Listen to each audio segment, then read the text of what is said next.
95% des régimes rapides échouent et ce n'est pas à cause du manque de volonté. La vraie raison, c'est que ton corps en fait les vit comme une famine. Il ralentit ton métabolisme, dérègle tes hormones et puise aussi dans tes muscles avant même de puiser dans ta graisse. Au final, les résultats, c'est que tu perds vite au début, puis au final, tu stagnes, tu craques et tu reprends même peut-être plus qu'avant. Si tu veux enfin comprendre pourquoi tes régimes ne fonctionnent pas et découvrir la méthode qui fonctionne vraiment, reste jusqu'à la fin de cette vidéo. Alors laisse-moi te raconter mon histoire avec les régimes, parce que j'ai littéralement tout testé. À 16 ans déjà, je commence par les jeûnes longs en fait, des fois 24 heures jusqu'à une semaine, puis ensuite végétarien, végétalien, détox au jus vert, et tout ça par pure curiosité au départ. En fait, je voulais comprendre comment ça marchait. Et à 20 ans, au final, ça devient sérieux, donc je veux absolument changer mon corps. Alors je passe à 6 repas par jour pour prendre du muscle au début, et je mange toutes les 3 heures. Donc je compte mes calories, mes protéines, je pèse mes portions, et pendant des mois, cette routine devient ma vie, puis c'est l'inverse au final qui arrive, je veux perdre du poids.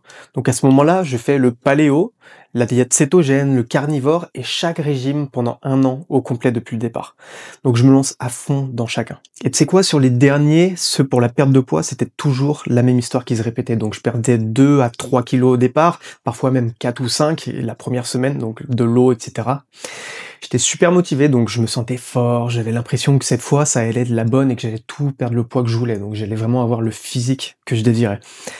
Mais au final, quelques semaines plus tard, parfois même quelques jours après, je me sentais complètement vidé, donc fatigué en permanence dès le réveil. Donc je stagnais sur la balance et je pouvais craquer à tout moment et sur n'importe quoi. Par exemple un paquet de gâteaux, du pain ou même des trucs que je mangeais jamais normalement.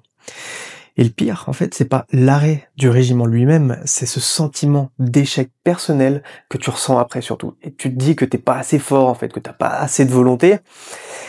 Mais pour le coup, j'ai rencontré des centaines de personnes aussi avec exactement la même histoire. Donc des gens motivés, disciplinés dans leur travail et leur vie, en fait.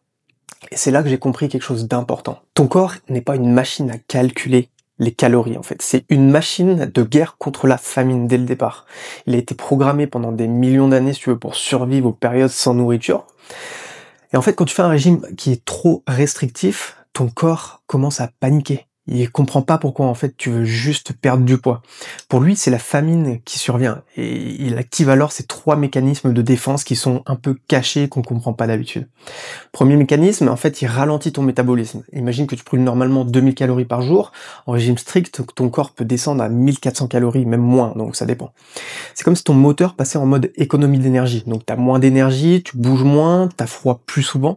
Et la deuxième mécanisme, tes hormones se dérèglent complètement. Donc la leptine chute en flèche, et ça c'est l'hormone en fait qui normalement dit à ton cerveau que t'as plus faim du tout. Sans elle en fait t'as faim absolument tout le temps. Et en même temps, la gréline monte. Et elle c'est l'hormone qui t'indique que tu as faim.